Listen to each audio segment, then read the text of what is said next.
Hey guys, what's up? It's Ashley. Welcome back to the Tired Witches podcast. We are back full swing with Bookmas Day 7. Is that right? Yeah, 7. As always, I am here with my lovely co-host. And today for a special treat, we are with my lovely co-host's spouse. And as we are filming, it is actually their anniversary. So happy anniversary to the both of you. Thank you. Thank you. Filming from different locations. You can feel the love through the screen. He's at work and I'm at home. I love it. I'm here to support you. I'm here to answer what you want me to answer. All right, well, I'll take over a whole then. Fucking book for you. No, he's so cute. My husband, if you guys have not followed me on TikTok, my husband loves to bond with me for some disgusting reason. And he read Fourth Wing for me because he knows I'm obsessed with it. And he just started diving into The Boys of Tommen because that has been my entire personality for 6 months now. Greg, how long would you say I've talked about this book series? Yeah, I'd probably say about 6 months. 6 months. What do you mean it's your personality? How can it be your personality? I mean, it's all I talk about, like on TikTok or with others around me. That's what I mean. Okay, I get what you mean now. Our podcast logo is actually centered around. I have an ankle tattoo based on it. Do you? Would I understand? Yes. Not yet. No, not yet. No. You'll have a get lot there. of tattoos. I don't know what they mean. I don't even. You mean the dragons on my back aren't Fourth Wing for you? I don't know what. I can't even name most of your tattoos. This is an accurate depiction of marriage, by the way. It really is. Very accurate. Really is. Especially because most of my tattoos are on full display. Yeah, Well, but I don't know what When they you are. come home, though, do you tell him about it? I do. Okay, well, that's just a man then. I don't know what to say. Yeah, I kind of pay attention for the most part. You know, I have our cats tattooed on my body. Yes. I know of. I don't know every tattoo. I know some tattoos. You got the cat. You got the dragon. You got whatever that weird design is on your back. The one that you have with your former friend. Yeah. And I know I'm not on there. Why would I put you on me? Because you got like the most random shit on there, but you won't put. What about me? I'm not random. We could literally divorce tomorrow. Why would I tattoo you on me? Rebecca Yaros could say the wrong thing and get canceled tomorrow. Not for me. Not for me. Not for me. She created Xaden Ryerson. She created Xaden. She can do no wrong, in my opinion. That's true. So, okay. Xaden is perfect. You guys could go out and get matching tattoos, though, tomorrow before you go to Disneyland. I don't want him to have any tattoos. Okay. What? Why not? I don't know. I kind of just like that you're a little pure innocent little baby. I kind of like it. Every time you talk about getting one, I'm like, I don't know if I would like that on you. You like his whole nerd persona? Yeah, like the clean tattoos. Not that kind of nerd. We're thinking old school nerd. Yeah. The sweet boy nerd. Yeah. Hairy nerds. I'm a hairy one, though. You are hairy. My husband is too, so no tattoos either. We're not talking about your husband. We're talking about me. That's okay. He's not that fascinating, so. Oh, man. Now I'm interested. This is what I would say if you weren't on screen, Greg. Really? No, I wouldn't. No, you can tell they're not watching our episodes. Well, because Nick will play mine during the day to help me. And then he'll be like, I listened to your podcast today. I'm like, did you really? No. I'm like, okay, I can tell because I did talk crap about you in it. So I would get spoiled, so he can't watch most of our stuff. That's true. Well, he can watch the other stuff. I don't know. I feel like we end up talking about Boys of Tommen a lot. We really do. It's what we go back to. But that is actually why we are here today, because Greg did just finish up Binding 13 like yesterday, didn't you? Yeah. Sorry, the days have been bleeding together a lot for me right now. Yeah, I did. It was last night. It's a busy time of year. Yeah. It was last night. Dang. Yeah, he came over and he said he finished the book and he immediately had to jump into keeping. And I said, how dare you? Yeah, but I get it. That's how I was. In fact, I always get really surprised because apparently there are a bunch of people in the fandom that will read Binding 13 and then need a long pause before going to Why? keeping 13. That's what I'm like, no, I need to see what happens after that cliffhanger. So I immediately read it. I didn't register it as I mean, this is probably not the cool thing to say. I didn't register it as the book was done. I felt like it was part one to whatever the sequel was. And that's how the duets are written, basically. What is a duet? Yes. Okay. I didn't know that. So Johnny and Shannon have 2. Joey and Aoife have 2. Claire and Gipsy will have 2. Okay. Yeah. It's just these people have, as you can see from this first book, there's just so much story to tell. They need more than one book. Yeah. Yeah. Well, I liked the book a lot. I can tell, especially since you wanted to dive right into Keeping 13. The fastest I've read a book in a long time. It is. She told me that too, because she was a little concerned because she said you were like still on Frankenstein. And I said, well, to be fair, they are different books. Exactly. Exactly. I remember it from like 8th grade. And I'm like, not a good time. Even with Fourth Wing, I feel like you took... But Fourth Wing, I feel like the fantasy world's kind of heavier to digest. But I had a feeling with this book, because of the themes in it, that you would really gravitate towards it. So that's why I also wanted you to read it, because it's different than what I normally recommend or talk about with reading with you, you know? Yeah. Well, it's really captivating because it's going into the psyche of 2 different people, and it's transportive because it makes one reflect, even if they're an adult. Like, I'm in my mid-30s, and it brings me immediately back to what it was like to be at that age, even though I don't have these experiences in Ireland. I didn't even go to a proper high school, but the interactions and, of course, like some of the trauma as well. And it also creates like an empathetic experience. And I was really impressed with how did she write the mind of a 17-year-old boy so that was going to be something I wanted to ask you, was because we were all teenagers around this time, but her and I obviously being females, do you feel like, she got Johnny's POV correct for a millennial boy and just the train of thought? And well, I identified so much more with Shannon than I did with Johnny. Like, I really looked forward. I was more fascinated by Johnny, and because like I'm not that guy. Like that kind of guy is the kind of guy that would intimidate the crap out of me when I was younger. And he's, what I loved though was peeling back the insecurities of that man, that even though there's sometimes it's a natural confidence, sometimes there's a front that's happening, but more often than not, like some of the best scenes to me were when you would have a scene where it's from Shannon's perspective and she's interacting with Johnny and she's all in her head and thinking Johnny's judging her, thinking she's an idiot, and he just seems so cool, calm, and like he's in control. At the part where I really identify with Johnny, when you're like nervous around a girl when you're that age, like it lingers, I think, until much beyond being like 17. I think it lingers for a while. Is every little thing you do that you're like, shit, I upset her. Oh no, why did I do that? I'm such a moron. And you got to kind of keep your composure the entire time, is something I really related to. The thing that I loved early on with him is it was only a small portion, but it was right away when I was like, oh man, I could completely get on board for this kind of guy. Because the way the book was starting, I thought it's a book that introduces stuff where it seems like it's going to be trope heavy. And at times it introduces the trope, right? Like, okay, girl with problems, and then the hot lead jock guy at school who's fascinated with the lonely, isolated girl who no one wants, who she feels like she can't talk to anybody. And then the way it plays out, especially because you get to go into Johnny's POV, it starts deconstructing while not being about deconstruction, because it's just staying true to the characters.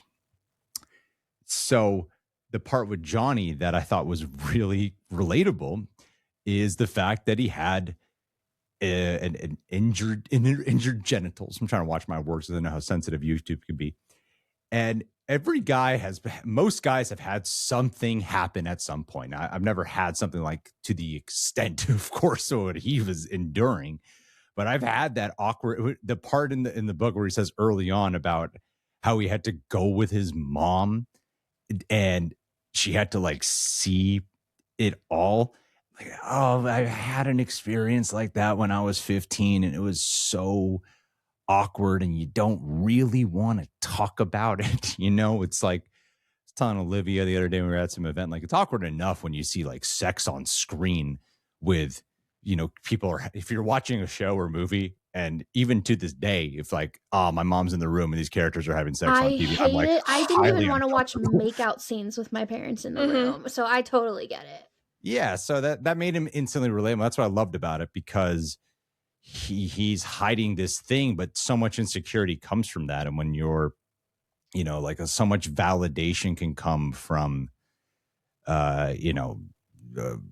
following through with sexuality as a guy. Like a lot comes from that. I think there's a lot of societal conditioning, and now he's being completely stripped away from that. And like even a lot of the relationship with Bella is about the validation. However, it was with Shannon. I really felt that was when I would cry, because it would remind me of stuff I had in my childhood. Like I know the feeling very well. I actually opened up to my mom about it very recent, is that like this book made me feel a little more comfortable to open up to my mom, where I told her like I felt scared being at home, and I was often away from home and escaping from it because I was scared. And I know the feeling very well, as a lot of people do, when you love people, but you're also terrified at the same time of what they might do. And it was that parallel that was like, it's kind of messing me up right now, but it was that parallel that really like struck a chord for me. And even like the shyness and the lack of sexuality, lack of sexual activities at that age for me. Like I haven't slept with that many people, and when I was younger, I wasn't really good at hooking up with people. and so there was like everything about Johnny's lifestyle. I'm like, that's nothing like I wasn't that guy. And so I actually connected significantly more with Shannon through a lot of it. I know I just went like a kind of long diatribe there about I don't know. It's kind of one thing that I haven't really talked about with anyone, Ashley. That's okay. We all get excited. We all go on really long rants. I know. So I love seeing passionate people about this series, seriously. But one thing that gets really overlooked with Johnny is his sexual experience with older women. Mm-hmm. And I wanted to know your opinion on that, especially because, I would think at that time a lot of guys would be giving each other high fives. Oh, like, yeah, you're hooking up with older girls constantly. And this all gets overlooked. And Olivia and I are deep diving this book right now. And it really doesn't get talked enough about the fact that he lost his virginity at 13 to a 16-year-old. And see, to me, that's problematic. I think as an adult, you can look at it now and be like, that's a problem. That an older woman was 3 years younger, especially that young. And it's overlooked because he's a guy. And that kind of then thrusts him into this very sexual lifestyle with rugby and whatnot. I feel like at the end of the day, a lot of this stuff with Johnny and being thrust into this very sexual environment with rugby is overlooked, especially because his parents leave him alone often. They had no idea what was going on, Yeah. Well, I could give talking point answers and say the right things. No, I want you to say I want you to say how you feel. Yeah. Like the honest response is I didn't really read that much into it because of what you first indicated, Ashley. Is like almost every guy I know would just high five. Yeah. And society is trying to put more of an emphasis on it, that, hey, that's not okay. And I logically understand. My brain logically gets that. I am not in the heart there with it, because I grew up also thinking like that would be cool to do that. Sure. And I don't know if that has to do with the fact that boys watch pornography, and he has like pornography. I think that because they watch pornography at such a young age, it's constantly lusting after like older women. Okay. And I think there's not enough people, especially men, reading into how that formulates the brain and also desensitizes and normalizes certain things that can be really damaging. And I feel like that's probably a big part of why we're like, and now it would be kind of cool. Well, no, I will also say, because this is a big discussion her and I have a lot. We are right now in what I feel like is a purity culture, very different from when we were teenagers. A lot of teenagers within the book community, they get the ick feeling very quickly by a lot of sexual things that really shouldn't give you the ick factor. And it's very clear that they don't have things like Jersey Shore, Bad Girls Club, like these wild influences. And when you look at when we were teenagers, I mean, that's when, you turned on HBO and you get nudie scenes and you got excited about it. So it's just, we're in a very different mind frame right now. And so it's really hard for people that were not around this time to look at this book with a different lens of a time, Yeah. And what's also weird is I think, yeah, I really do think you're right. And then there's this opposite side where we're also way more aggressively progressive on like open relationships. Yeah. Polyamory. Look at the books your wife loves. Yeah. And like, don't shame sex workers and like a lot of these sex positive things. Yet these other parts do come up, and it is like a forever ongoing conversation in America, especially. Well, speaking of the purity culture in the fandom, a lot of people find it very, and at any point, this is what I think is interesting, because as older readers, we don't think this way, and I think it goes back to the purity culture of it, is you will see a lot of the discourse within this fandom of like, oh my God, Chloe Walsh is disgusting for writing about teenagers this way. She's an older woman writing about teenagers. That's disgusting. Oh yeah, you told me about that. Oh no, I mean the second you said that to me, I went, how's that any different? And see, for me, Greg, it's no different than watching like One Tree Hill, the OC. Like, we're watching shows about teenagers. Like, how is this any different? That's what I was saying, yeah. It's very weird to me that they are just stretching this stuff.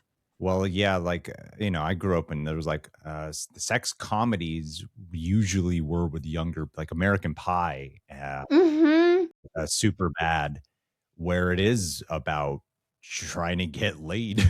And we don't have raunchy movies coming out for teenagers anymore. It's such a different time. Yeah. And I think that's why they get so weirded out by this stuff so easily. Well, to even attack the author herself for writing a book that they read and are obsessed with, and calling her weird for writing books about teenagers when she's writing about her life experiences, I'm not sitting here like lusting after these 17-year-olds. When I read this book, I'm like transported, like you said, back into memories of what I relate to from my childhood, It's very deep, impactful stuff. It's way more than what they're trying to project it is. There's a lot of sexual discomfort for people. And I think when you go into like the mind of a teenager, I feel like that also brings people back to, because when you're a teenager, that is discovery of a lot of sexuality. That is discovering things. And so it's met with a lot of discomfort. And I feel like that puts people back into that level of discomfort. But to liken it to some type of perversion that is at all pedophilia or something like that, I think is absolutely absurd, honestly. Right? Well, you should see the comments that we'll see. We see the most absurd things, like, I feel really weird when I see people over 20 reading this book. Or even people will comment, I just turned 19. I feel really weird about reading this book still. That's so strange, because I feel like if you're a teenager, you might even have a harder time understanding it. Exactly. Thank you. Yeah, I agree. And because not to spoil anything, but this is the least heavy book That's of what I them told all. him. You're gonna get into some insane things, and when you learn that there have been 12-year-olds reading this stuff, your mind is gonna blow. Seriously. That's what I told him, because he did finish binding and he immediately said I had to jump into the next chapter of keeping because it was triggering for him, right? And I said, oh baby, that's light work, no reaction. Yep. We're just at the tip of the iceberg of the trauma that Chloe Walsh really tries to unpack within a younger generation, being a teen in these certain environments, dealing with these heavy themes. And so I'm very curious to see his thoughts as we progress through this trauma-filled series. Yeah, I don't feel like 12-year-olds should. It's so weird to me, because we brought up earlier the idea of like boys discovering pornography, and like, when is that an okay age or something?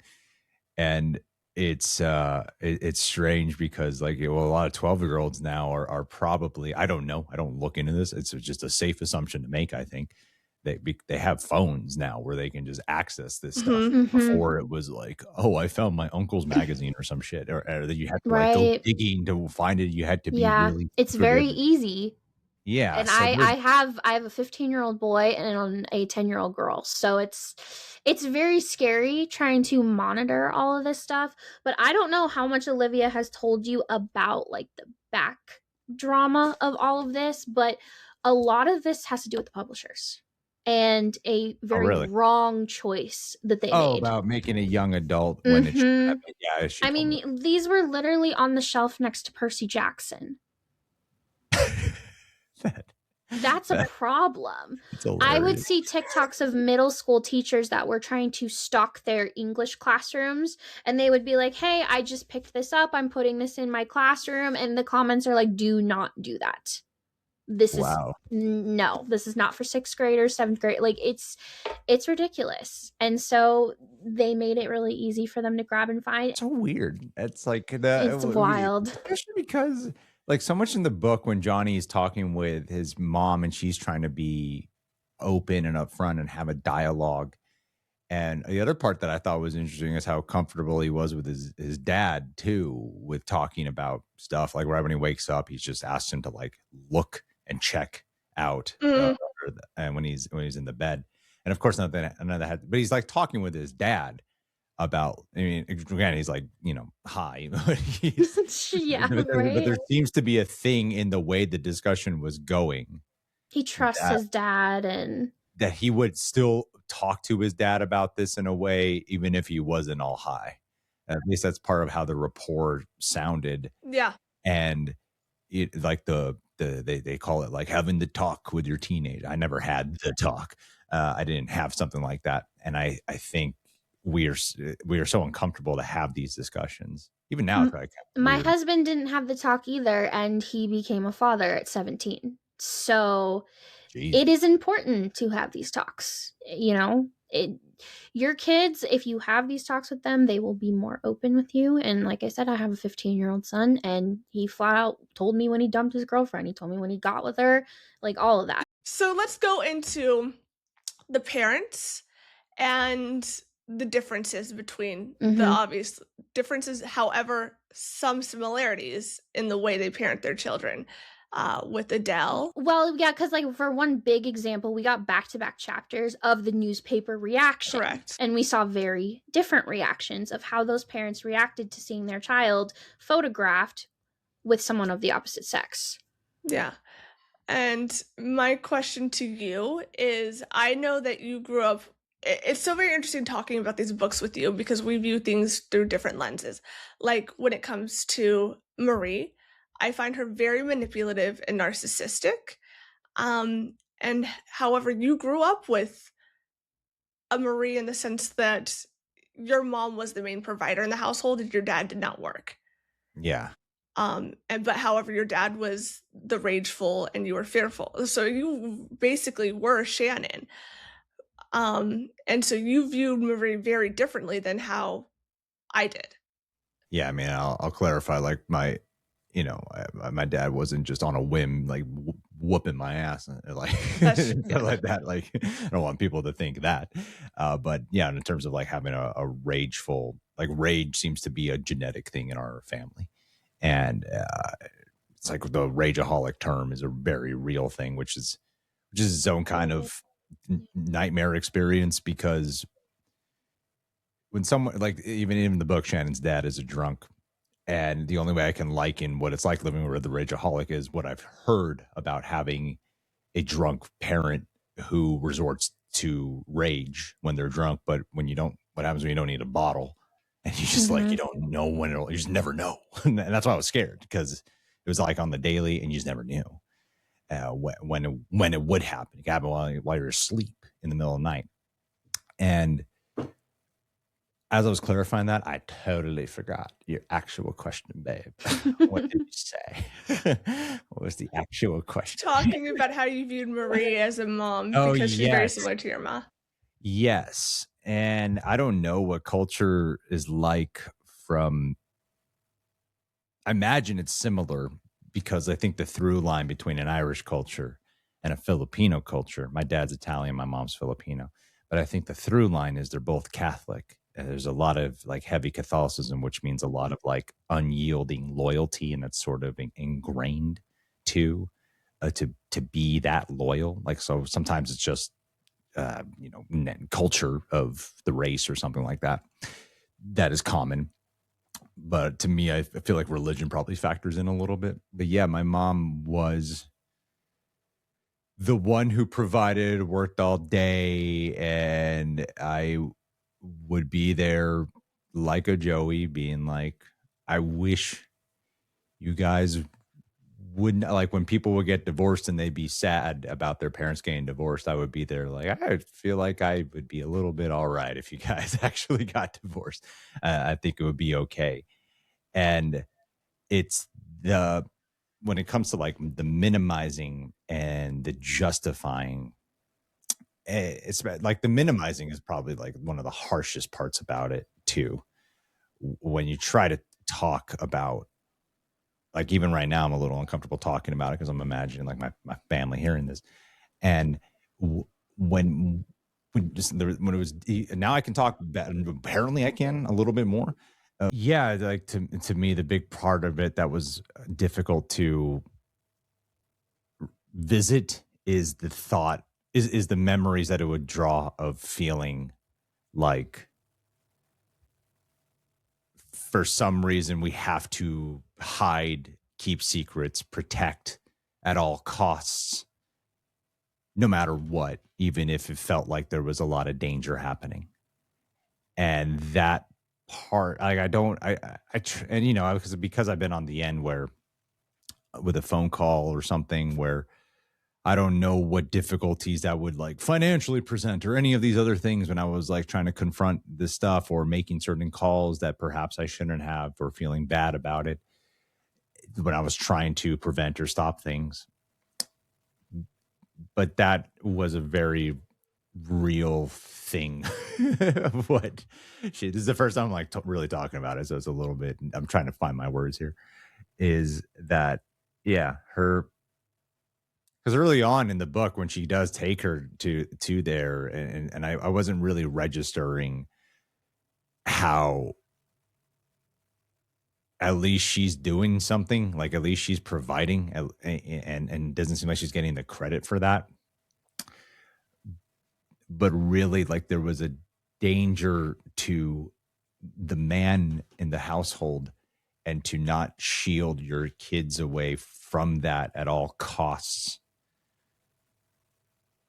I didn't really hate, or I didn't blame my mom in the way how like Joey is towards the end of that book when he's really going off on her. it was more after my dad died when I was trying to confront things because that was probably like the hardest part for me. But to my mom's credit, I would say that in the past, like weirdly, like couple months maybe, oh, now when I bring up stuff, we do engage in conversation. But for the longest time, I felt like it was an impossibility. That's what I think is fascinating, and I wanted to get your thoughts on that, is with these different perspectives, because I have been around in a situation where they try to say, oh no, that didn't happen that way or not. You're going to get different POVs in these scenarios. Like when you get into Joey's book, you're going to see how Joey viewed things. And I find that that's what Chloe Walsh does really well in this series, is giving you these different perspectives, and how growing up in a household, as you've experienced, you can walk away with two different opinions and perspectives on the same event. Yeah, because did she tell you that you're going to see all of this again in Joey's POV? Oh, no, I mean, she alluded to that. Yeah, that's... I do agree with. That's why this series is so deep and wild. There's multiple ways to read it, but when you go to rereads, a lot of people prefer to read it in timeline order, because you're not only going to get this story in Joey's perspective, you're going to get it in Hughie and Lizzie's too. It's a lot. Well, it's the... But it's like she said, it's the importance of seeing those different perspectives. And with everything you just said, I'm going to actually be really excited to get your perspective of Joey's perspective of all of these events. Because Marie is a very frustrating character to read about. Olivia and I have a lot of issues with her, and you really, really see it even more so from Joey's side. Right. I think when I hear that, I tend to understand who she is, and then it makes me question my level of justification, of letting things slide because, well, that's how she grew up, or that's how this is, or like, I guess the part of it is understanding why someone is the way they are doesn't mean there should be an excuse for actions. And that is a big part where Olivia, like one thing a conversation I had with Olivia like a long time ago was when there's this like populate this emphasis on and TV shows now with like serial killers and stuff. Like that's a big thing. And people become so fascinated when she was telling me this, and I was like, it really stuck with me, of why someone becomes that way, and then we kind of hype them up in these narratives, and no focus goes to the victims. Like we don't focus on the victims. We focus on why someone turned into that, and then it puts us in the mindset of like just a focus on our empathy for the killer, our understanding for the killer, but not for the victims. Like humanizing them more. Yeah. And it's like, I get that we have to look out for signs, and we have to know what can cause someone through a nurturing dynamic to turn into that, to evolve into that. But then the problem is we don't think about the victims. And now to put it on a scale of not murderers, like that's kind of a domestic violence household a lot of the time, is so much of the passing goes into, well, this is how they grew up. Because I can confidently say, when I was hearing, when that last page of the way the dad is like physical, that my dad was I've had times where I've been hit and hurt, but not to that extent where I'm like, where I'm going to get like, beat up, like I'm going to die or something. But my dad had that with his dad. My dad had it really bad. And so I was aware that my dad wasn't as bad as his dad was. So when I was reading those pages, I thought of all the stories I heard about my grandfather, not just from my dad, but from my aunts as well. And a lot of the time, though, understanding that would make it go, well, he's not as bad, so it gives it a pass, you know? So, I mean, just because you don't like the way someone responds doesn't mean the whole point of going into the mindset in these first person point of views is to see the way certain individuals think and perceive things. And when it's like when Joey dropped off Shannon and he wasn't home for 3 days.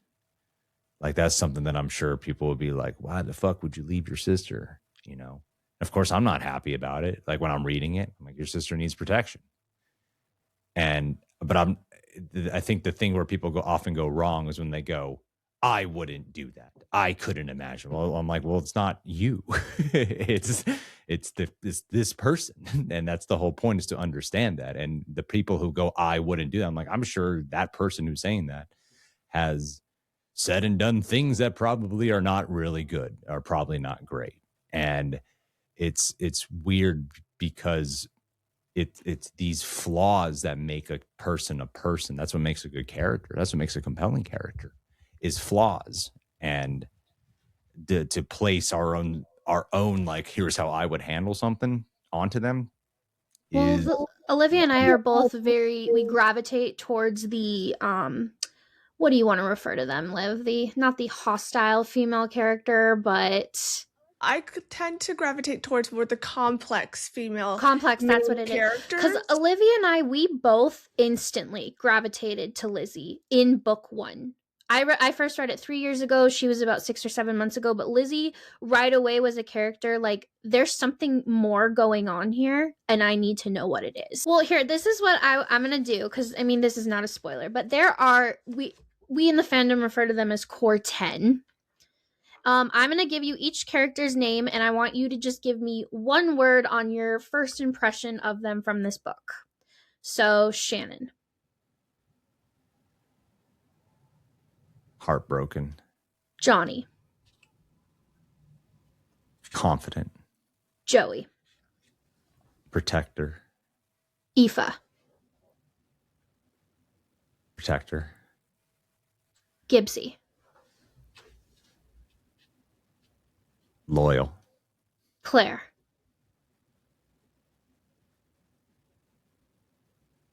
If anything, I got issues with Claire, honestly. We will circle back to that. Okay. Lizzie. Lizzie. Sensitive. Okay. Hughie. I don't have much of an opinion about Hughie. Okay. If you had, yeah, I was gonna say. Yeah, well, we've got 2 more, so I'm curious. Who are the 2 more? Feely. Patrick Feely. Oh. Yeah, I don't have much of an opinion about him. Okay, and Katie. Nope, don't really have an emotional association. Are these like main people? I think the scene when Claire immediately starts spilling the beans in the locker room to those 2 girls. Interesting. I was like, that is one of the most fucked up things you could do. Interesting. to a friend right there. Well, Greg, believe it or not, her heart was in the place. I could be here as a reader and go, I get in her mind, she is thinking, I am protecting my friend right now, and protecting her because I keep trying to uplift my friend who feels like all the things that people will associate about Shannon.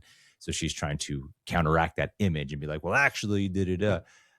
But she's like, a second ago, she was promising she wouldn't say anything. And then she immediately broke that promise, like instantaneously. And I'm like, I would never trust this person with a secret. And Claire has a huge fan base, and they all defend her because of this stuff. They'll be like, no, she's being a good friend. You guys just don't see it this way. That's what most of my hate initially started with, is because I criticized Claire as a character and saying that I did not feel like she was a good friend. And that's when it all spiraled from there. Oh my god, it all spiraled from there. Yeah.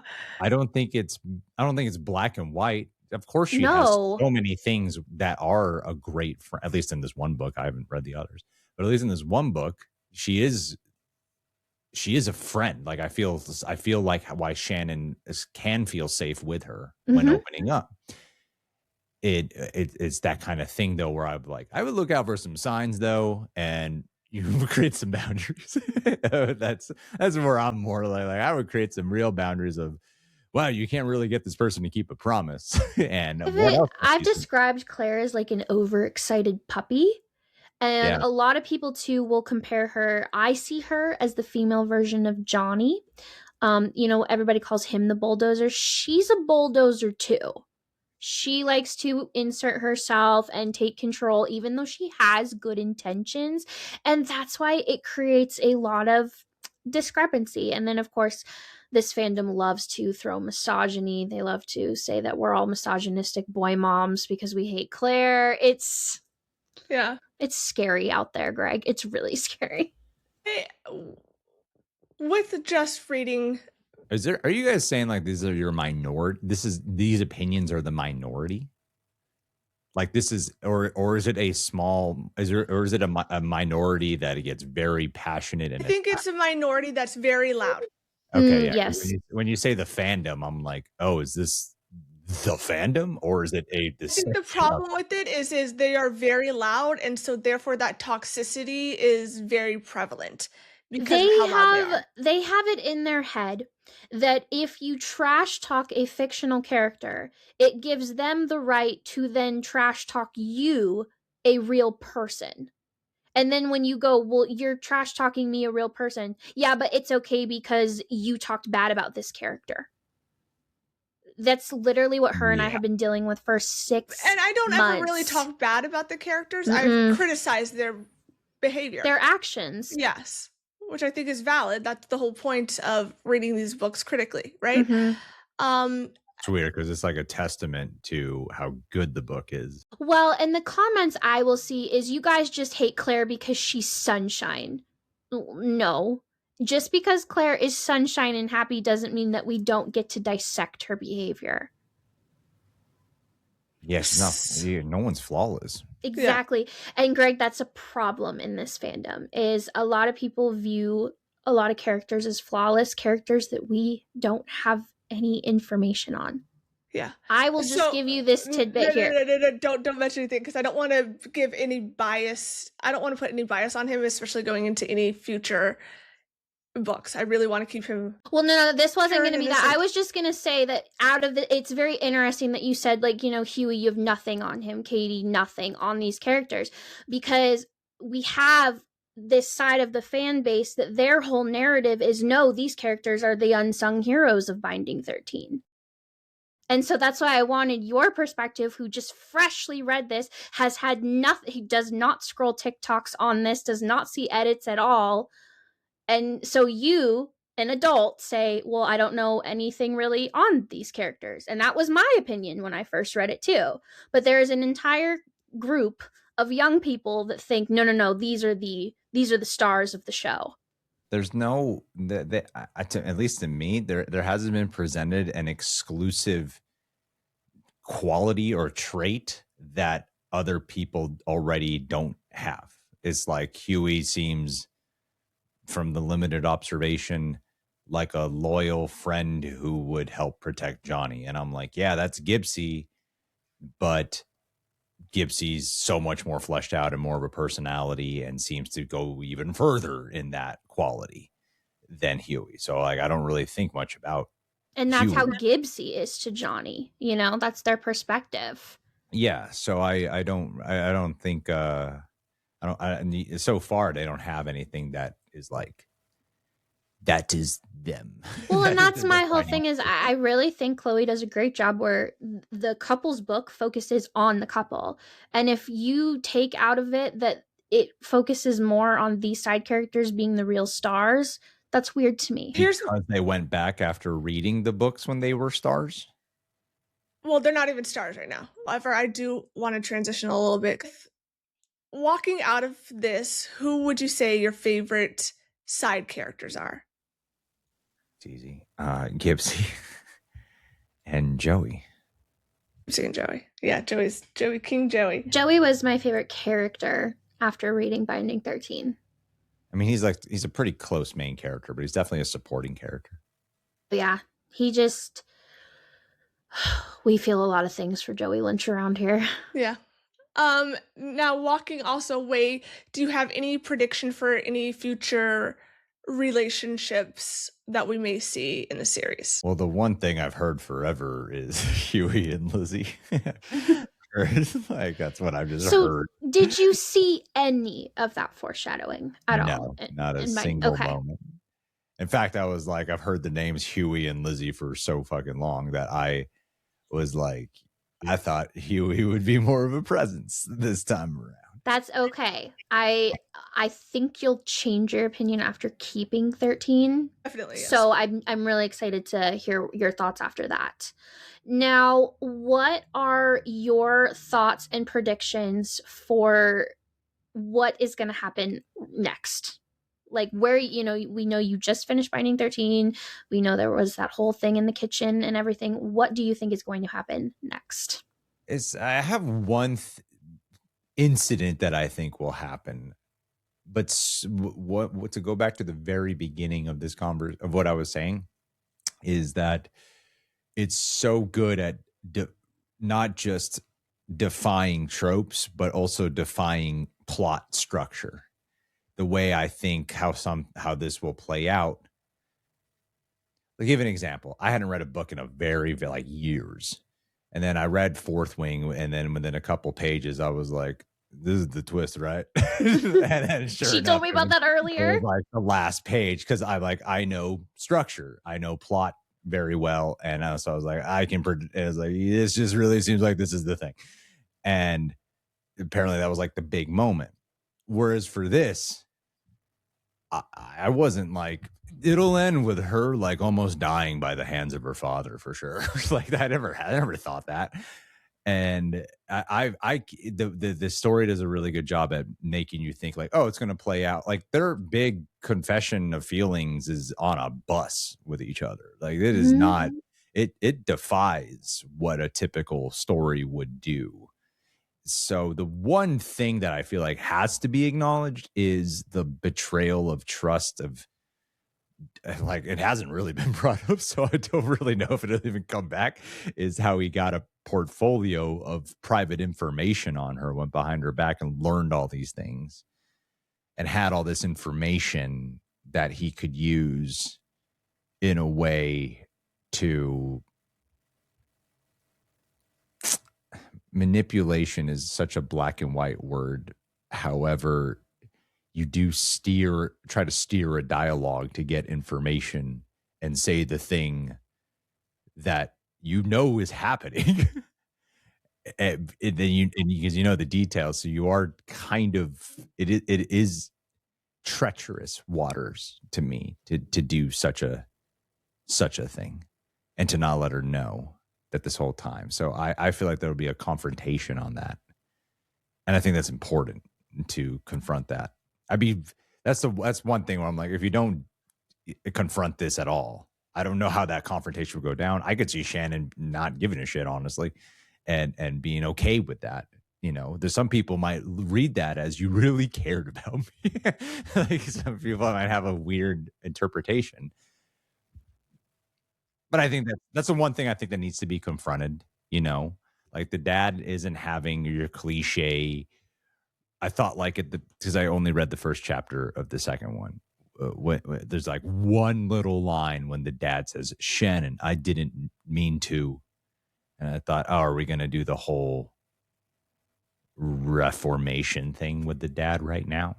And then they didn't do that. Even that scene plays out different. So I don't really know. It's one of those where I stop predicting because it doesn't ever play out the way I expected to.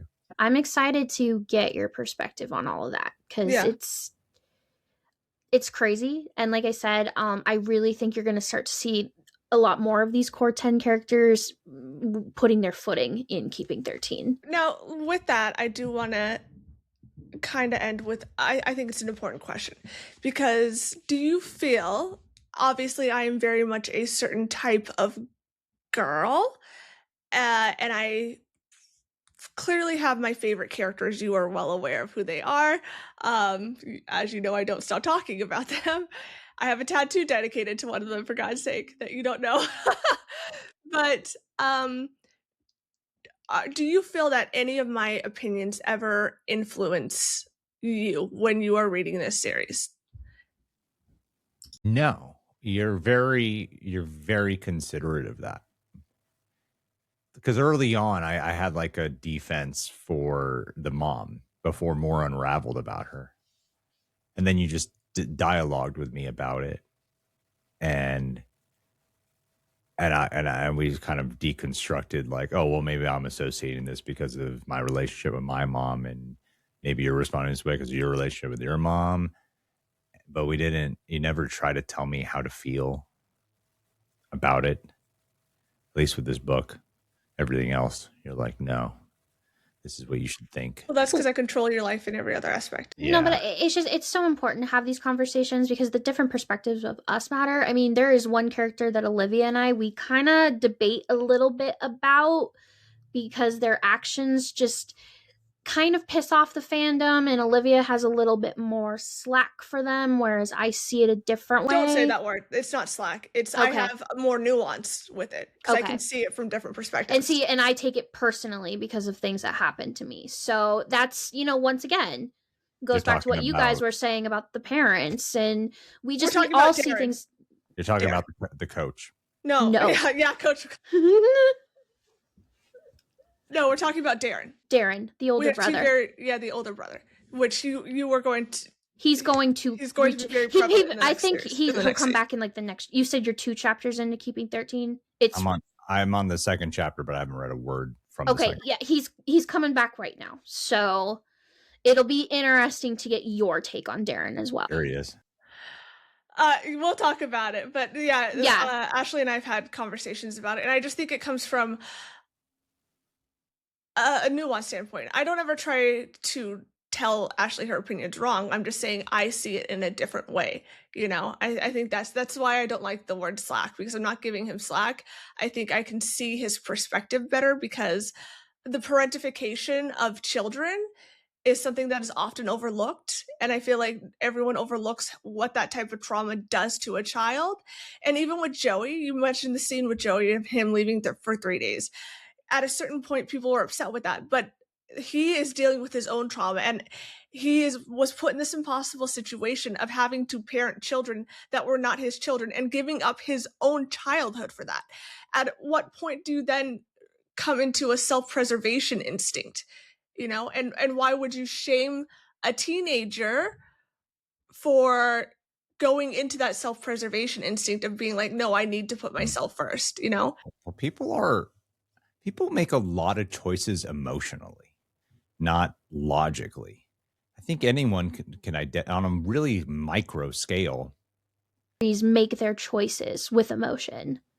Yeah, I on a very, very micro scale, everyone at some point has experienced anxiety or anger, and then afterwards was like, oh, I shouldn't have said that, or oh, I didn't mean that.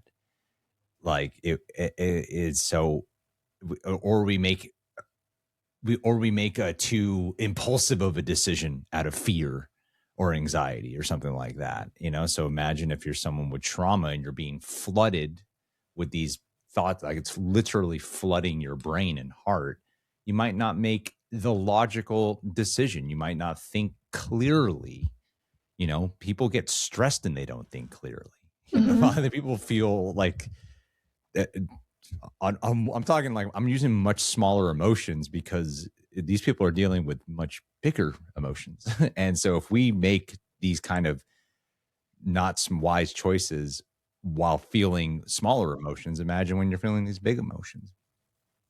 Yeah, very well said. I agree 100%, honestly.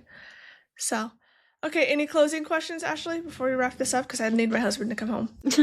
I need to eat. No, I wanted your thoughts going into Keeping 13. Just maybe one final one now that you're going to get this whole entire story again from Joey's perspective.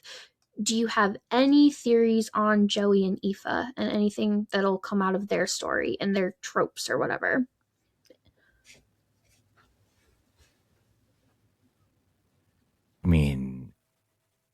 the one part that I have a hard time in a real world, people often end up recreating in some version the trauma they had. And Joey's not perfect. No one is. Like, one of the scariest parts in Keeping 13, one of the like gnarliest parts where I was like, oh, I'd be afraid of this guy, is the younger brother who goes to protect Shannon. And like, oh my God, he's so young and he's holding a knife right now. Like, that version is a protector right now. But you trigger this kid in an adult relationship or in private with a woman or something like that, a version of him might come out that he feels like he can't control. And that's the part for someone like a Joey, because of already how forwardly aggressive he is, where he might do something he regrets. I don't know if they would do that. No, that's a very interesting take, and that's why I ask, people's theories. It's why I always, when I find out people are reading this for the first time, I'm like, please give me a check-in before you move into the next book. I really want your thoughts, because it's heavy stuff. Share. I'll be the guy who talks about, what's the series called? Voice of Tommen. I would get the title wrong for the longest time. He was like Catching 13 for the longest time. Well, they don't tell you why it's called Binding till like. Well, she told me you were trying to look for it on your Kindle, and you're like, I can't find it, and you're like, well, yeah, probably because the name is not Catching 13. So. It just if you don't know what it's, it just rolls off the tongue a little bit better. It just makes Catching 13. The word catching is used way more than binding, so. Well, I think the titles that we have so far in the series, you have binding, keeping, saving, redeeming, taming, and releasing. No catching? No catching. So there could be a catching. If Chloe's listening to this episode, maybe she'll give us a catching. Give us a catching. Well, thank you so much, Greg, for joining us today for, once again, Bookmas Day 7. We definitely want to have you back when you finish Keeping 13, so no rush on that. We're still deep diving Binding 13 over here, but knowing Olivia, she'll probably get you excited to read it. And Keeping 13, like I said, is so plot heavy that you're just going to want to keep going. I think Greg, in general, once Keeping starts, he's not going to... He moved through Binding quickly. I feel like Keeping is even, for sure. I feel like Keeping's better. Keeping's for better than Binding. So I think you're gonna. And Greg really does love a good dramatic moment. He loves diving into trauma and whatnot. So Keeping, I feel like he's gonna eat up. Oh yeah, I'm excited. Binding is a lot of the bones and like setting up things. Keeping is really when we get to a lot of the trauma responses and stuff. Yeah. Yeah, I mean from a narrative standpoint, the second book starts off with a very violent, almost fight scene. And that's why I don't get the people that are like, I need to pause for a few months before I read this second part. Okay, yeah, you do you. I'm excited. Thanks for having me on. Thanks for coming. In a little bit, Olivia. I know. We got to build our gingerbread houses, so. Yay. Yeah. That'll be fun. So, okay. Thank you guys. Let me give my spiel that my husband gives. Please ring the bell, like, subscribe, follow us over on Instagram, all that jazz. And we are dropping our daily episodes for Bookmas, so follow along with that. We are so appreciative of everyone who has subscribed this week. And we will see you guys tomorrow for the next episode.